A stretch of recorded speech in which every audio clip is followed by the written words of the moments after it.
So I grew up on a farm in York County with two parents right here that always placed a strong importance in the arts. So for us that meant we went to museums, we watched artistic films, we went to creativity camps where we could really explore the arts and what that meant to us. When I was a teenager, I was gifted a little point and shoot camera, and like many young shutterbugs, I enjoyed exploring my surroundings and the things around me through the lens.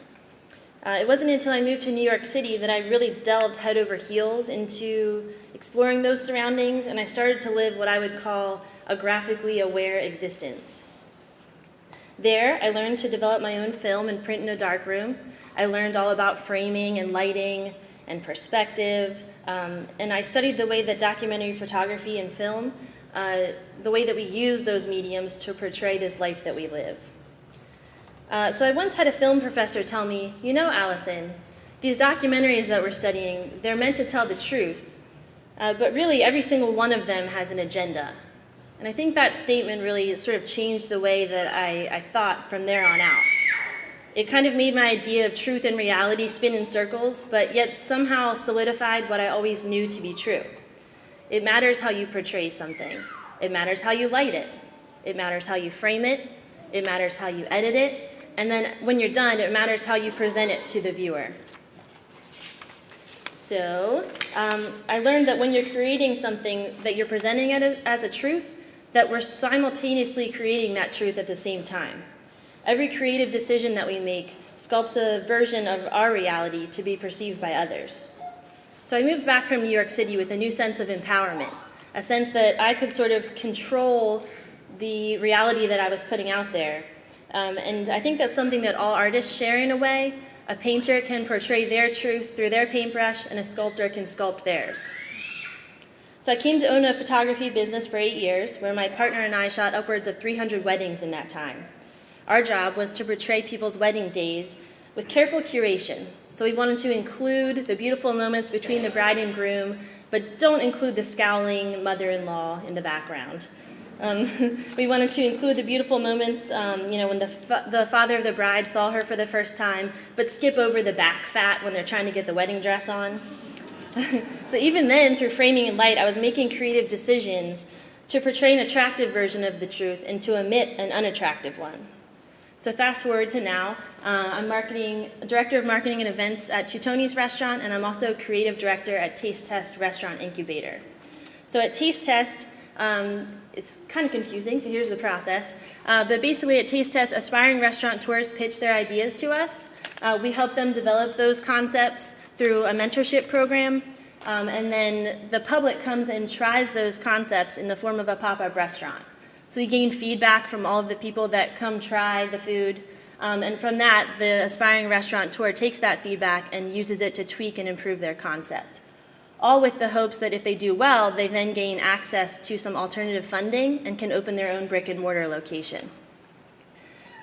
So, through the accessibility, this concept is very accessible for participants. It doesn't cost anything, and through that, we've seen a lot of diversity come through our doors. So we've had Afghan food, Chinese food, Cambodian food, Puerto Rican food, just to name a few in the year plus that we've been doing it. There are 4 of us that you just saw on the last slide that offer our areas of expertise to help the aspiring chefs. One works on pricing and financing. The other one works on guest experience and gives sort of those school of hard knocks talks. The other one works with logistics and how it's going to work in the restaurant. And then my job is to work with the aspiring chefs on how to develop their brand and identity for their concept. So I ask each chef, so who are you and what do you do? And they usually give, in paragraph form, all the ideas that are swirling around in their head. And then usually I have to ask again, who are you and really what do you do? And what makes that different than, anyone else in the area? So through a series of discussions on price point, service style, portion, all that good stuff, we usually can distill it down to 1 or 2 sentences about what their concept is and how it differs from, other restaurants in the area. So through learning about the culture and background of the chefs, we sort of have these guiding sentences that inform every creative decision that is made for that concept. How we frame it, how we light it, how we present it. For their logo, is it going to be text heavy or graphic heavy?